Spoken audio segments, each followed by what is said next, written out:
The soft hum of the jet engines filled the cabin as passengers settled into their seats. The flight attendants moved gracefully down the aisle, offering polite smiles and folded blankets to those in first class. Among the quiet luxury sat Derrick Coleman, a well-dressed black man in his early 40s. His demeanor was calm, confident, the kind of presence that didn't need to prove itself. He adjusted his cufflinks and opened his laptop, preparing for the long flight ahead. Around him, murmurs rippled, subtle, uncomfortable glances, whispers that were never meant to be heard. One woman clutched her handbag closer. Another whispered something to her husband, her eyes darting toward Derrick. Moments later, a flight attendant approached him with a forced smile that didn't quite reach her eyes. "Sir?" she began softly. "I think there's been a mix-up. This section is reserved for first-class passengers only." The air shifted. Eyes turned. Every head nearby suddenly found a reason to stare. Derrick looked up slowly, calm but firm. "My ticket says seat 2A, he replied, holding it out. The attendant hesitated, visibly unsure. Her supervisor arrived, a man with a rigid posture and an unmistakable tone of authority. He didn't even glance at the ticket before saying, "Sir, I'll have to ask you to move to economy until this is sorted out." The cabin fell silent. The tension was thick enough to feel. Derrick's eyes didn't waver. He leaned back in his seat, closed his laptop, and said nothing. But deep down, a storm was building. Because in just a few moments, the entire flight, and everyone watching, would regret ever doubting who he truly was. The flight attendant shifted uncomfortably, sensing the growing attention of the cabin. She whispered to her supervisor, "Maybe we should check his booking again." But the man brushed her off. "No need," he said sharply. "These mistakes happen when passengers book through third-party sites." Derrick could hear every word. Still calm, he opened his briefcase and pulled out a sleek leather folder. Inside was his boarding pass, shining with the unmistakable gold seal of Platinum Elite member. He handed it over without a word. The supervisor took one glance, his arrogance still intact. "Even so," he said, "we'll need to verify this with the gate before takeoff. Please move for now." A low murmur filled the cabin.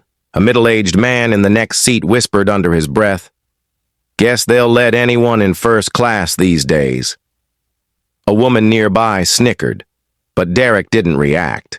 Years in corporate boardrooms had taught him the power of silence and patience. He stood, not because he was forced, but because he chose to. As he stepped into the aisle, he noticed a little girl watching him from across the row. Her mother whispered, "Don't stare." But the girl didn't listen. "Mom," she said softly, "why are they being mean to him?" That moment hit harder than any insult. Derrick gave the girl a small smile, then moved toward the back of the plane. Minutes later, the flight attendants began final checks. The pilot's voice echoed, "Cabin crew, prepare for takeoff." As the engines roared to life, Derrick sat quietly in an economy seat, his laptop once again open. What the crew didn't know, what none of them knew, was that Derrick Coleman wasn't just any passenger. He was the lead attorney representing Global Air's parent company, the very airline he was sitting on. And this particular flight was supposed to be their courtesy flight, one he had been invited to observe as part of an internal discrimination audit. In his email inbox, a message blinked at the top of the screen. From Chairman, Global Air Subject. "Thank you for flying with us personally, Derrick. Your feedback on our in-flight treatment will be invaluable." His jaw tightened. "Invaluable," he whispered. "They're about to find out just how invaluable." As the plane climbed through the clouds, Derrick started typing, carefully documenting everything, every word, every look. In less than an hour, the same people who had judged him would wish they'd never spoken. The seatbelt sign blinked off, and the cabin settled into quiet hums of chatter and clinking glasses. Derrick leaned back, tapping his pen against the leather of his notepad. His composure was steady, but inside something simmered, a blend of disbelief and deep weariness. He'd spent his entire life fighting for excellence, graduating top of his law class, becoming the youngest partner at a major corporate firm, and finally being invited by Global Air's CEO to conduct an internal audit on racial bias claims. This flight was supposed to be anonymous, a silent observation. But now, it had turned into a perfect, painful case study. The attendant from earlier, the one who'd humiliated him, now strutted down the aisle serving champagne to first-class passengers. Her tone was sugar-sweet for some, cold for others. When she passed Derrick's row, her eyes flicked to him, full of dismissal. "Sir, drinks are for first-class passengers only," she said briskly. Derrick looked up slowly. Noted. He didn't need to say more. He was gathering data. Every interaction, every bias, logged. Hours passed. The lights dimmed, meals were served, and the plane cut through layers of clouds. Derrick had already written 3 pages of notes when turbulence shook the cabin. The lights flickered, and the pilot's voice broke through the intercom. "Ladies and gentlemen, we're hitting unexpected turbulence. Please fasten your seatbelts." As the plane jolted, a nervous passenger from first class stumbled down the aisle, grabbing at anything for balance, and spilled a glass of red wine across Derrick's laptop. The attendant rushed over, frantic, not for Derrick's device, but for the first-class passenger's comfort. "Oh my God, sir, are you okay?" she asked, dabbing at the man's shirt with napkins. The man pointed at Derrick. "He's the one who bumped me." Derrick looked up sharply. "That's not what happened." But before he could continue, the supervisor appeared again, the same one who had forced him to move earlier. "I think that's enough, sir," he said with a smug smile. "We've had multiple complaints about your behavior. Let's not make this difficult." A few passengers turned to watch. Someone whispered, "He should have stayed in his seat." Derrick's fingers tightened around the edge of his tray table. He had seen this scene play out countless times in court depositions, in hidden camera footage, in reports he'd written himself. But living it, that was something else. "Are you asking me to leave the plane?" he asked, his tone calm but sharp. The supervisor hesitated. "Not yet. But if this continues..." Derrick cut him off gently. "Then I'll make sure the FAA hears about your training standards." The man blinked, thrown off. "Excuse me?" I said. Derrick continued, pulling out his Global Air credentials from his jacket. "I'm currently overseeing a discrimination audit for Global Air's board of directors, and this entire flight, from the first comment to this moment, has been documented." The supervisor's face drained of color. He opened his mouth, but no words came out. The attendant, still clutching her napkin, froze mid-motion. Passengers nearby went silent. The tension that had filled the air moments ago shifted into unease. Someone whispered, "Wait, did he just say Global Air Board?" Derrick stood up slowly, not with anger, but authority. "I wasn't going to say anything." I wanted to observe quietly, but it seems my report just wrote itself. He handed the supervisor his business card, embossed with gold lettering, Derrick Coleman, Lead Counsel, Global Air Legal Affairs Division. The man stammered, "Mr. Coleman, I didn't realize..." "I'm sure you didn't," Derrick replied coolly. "But that's the problem, isn't it? You don't realize until it's too late." The cabin crew stood frozen, pale and speechless. Even the first-class passengers now looked uneasy, realizing the gravity of what they'd witnessed. Minutes later, the captain himself came out of the cockpit. "Mr. Coleman," he said nervously, "I've just been informed who you are. Please, allow us to make this right." But Derrick shook his head. "You can't fix character mid-flight, Captain. What's done is done." He sat back down, the silence around him deafening. For the rest of the flight, no one spoke to him again. The attendants avoided his gaze. The supervisor remained stiff at the front, his eyes darting back every few minutes in visible dread. Derrick continued typing quietly, word after word, until his report was finished. By the time the plane began its descent, the hum of the engines was the only sound that filled the air, heavy with shame. What awaited them on the ground would not be quiet. The plane touched down with a sharp jolt, and for a brief second the world felt still. The engines humming, the cabin lights flickering back on, passengers stretching in relief. But Derrick's silence carried weight. Everyone in first class felt it. Every attendant avoided his eyes. The same people who had dismissed him hours earlier now pretended he wasn't there. When the doors opened, the cabin supervisor hurried over. His smile was stiff, desperate. "Mr. Coleman, the captain and I sincerely apologize for any misunderstanding." Derrick cut him off. "Misunderstanding?" He rose from his seat slowly, his expression unreadable. "Do you call it a misunderstanding when someone's humanity is dismissed because of their skin color? When your staff decides who's worthy of first class?" A few passengers looked down, ashamed. Some started recording quietly on their phones. The tension was electric. Everyone knew something big was about to unfold. Outside the jetway, two senior airline officials were already waiting. Word had traveled faster than turbulence. One of them, the regional operations director, stepped forward nervously.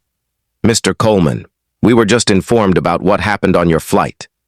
Please, if we could discuss—" "You'll discuss it," Derrick said calmly, pulling out his phone, "with the entire Global Air Executive Board. Because I'm not only the lead counsel for this company, I'm also the one who wrote your anti-discrimination policy." The director's face turned pale. "Sir, we didn't know." "That's exactly the problem," Derrick said sharply. "You never know. You never see us. Not until you realize we hold power." By now, the passengers had begun gathering in the terminal, watching as Derrick's composure contrasted sharply with the panic of the staff. The flight attendant who had ordered him to move earlier was quietly crying, her makeup smudged. The supervisor stood frozen, eyes darting between cameras and the crowd. Derrick turned to the onlookers, his voice low but commanding. "This isn't about me. This is about every black traveler who's been judged before they've even sat down. Every time you assume someone didn't belong here. You think racism is loud. Number. It's quiet. It's in the looks, the tone, the rules that change when we show up." His words echoed through the terminal. Several passengers clapped quietly. Others stared in uncomfortable silence, realizing they had witnessed something much bigger than an airline dispute.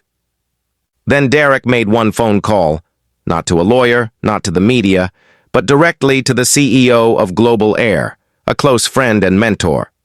"Henry," he said evenly, "you might want to check the passenger logs for Flight 207 and the cabin crew's behavior." There was a pause. Then, "Derrick, oh God, don't tell me they did." The next 24 hours moved like a storm. By morning, the video of the incident had gone viral. Passengers had uploaded clips titled, "Man Humiliated in First Class Reveals He's a Corporate Lawyer," and "When Karma Boards the Plane." Millions of views, hashtags trending. Global Air's PR team went into crisis mode.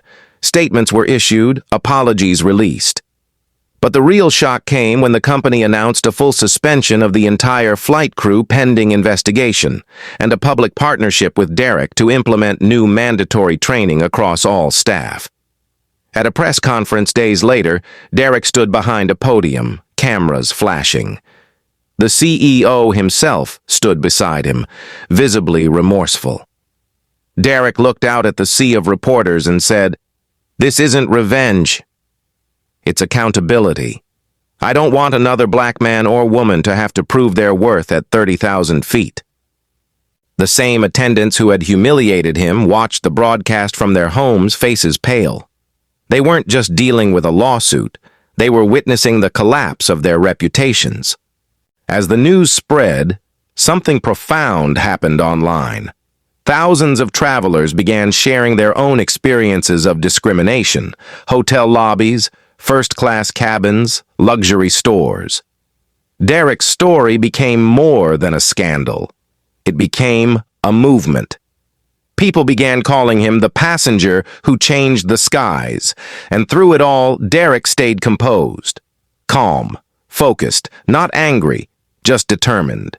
Because for him, this wasn't about humiliation or fame. It was about justice, long overdue.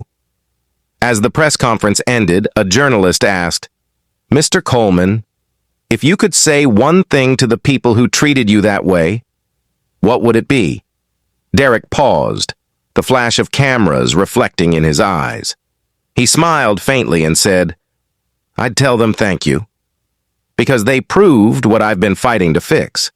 And with that, he turned and walked away, not as a victim, but as the man who turned discrimination into a reckoning that reached the skies. Weeks passed, but the impact of that single flight rippled far beyond one airline. News anchors debated it. Social media turned Derrick Coleman into a symbol of quiet resistance, a reminder that dignity could dismantle discrimination without shouting.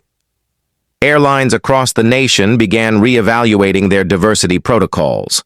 What was once treated as a training issue was now a headline. Corporate lawyer exposes hidden racism in the skies. Every boardroom began asking the same question: what if that had happened to us? For Derrick, the victory wasn't in the apology or the public praise. It was in the quiet emails he started receiving every day, from people he'd never met. A mother who wrote, "My son wants to be a pilot, but after seeing your story, he believes he belongs in that cockpit." A young woman who said, "I'm in law school because of you. You proved we don't have to shout to be heard." He'd read each message, sometimes smiling, sometimes wiping away a tear, then returning to his desk, drafting new proposals, pushing for broader reforms. He knew change wasn't a moment, it was a process. Meanwhile, the flight attendants from that day faced their own reckoning. Some resigned quietly, unable to face the media storm. Others attended mandatory anti-bias programs led by Derrick's new initiative, the Sky Equity Project, a nonprofit dedicated to ensuring fairness in air travel. The first seminar was awkward. Dozens of uniformed crew members sat in silence as Derrick walked onto the stage. The same man they'd once humiliated now stood before them as their instructor. He didn't gloat. He didn't mention the incident. Instead, he said calmly, "We're not here to relive the past. We're here to make sure it never happens again." The room stayed silent for a moment, and then, slowly, one by one, they began to nod.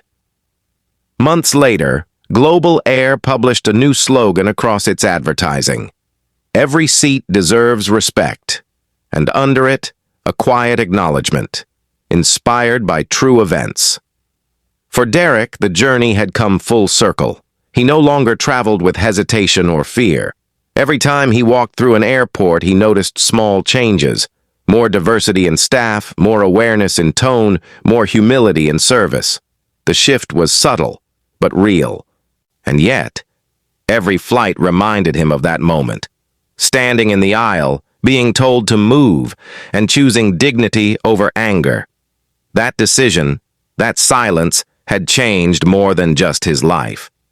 As he looked out the window of another jet soaring through the clouds, he thought of the young girl who'd asked her mother, "Why are they being mean to him?" He wished she could see now that kindness, courage, and truth can rewrite the skies. Then he turned his phone toward the window, took a picture of the sunrise above the clouds, and posted it with a caption that read, "Justice doesn't always roar. Sometimes it flies quietly, at 30,000 feet. Racism may try to strip dignity from those it targets, but dignity, when guarded fiercely, can dismantle systems built on prejudice. Never let anyone decide where you belong. You define your seat in this world."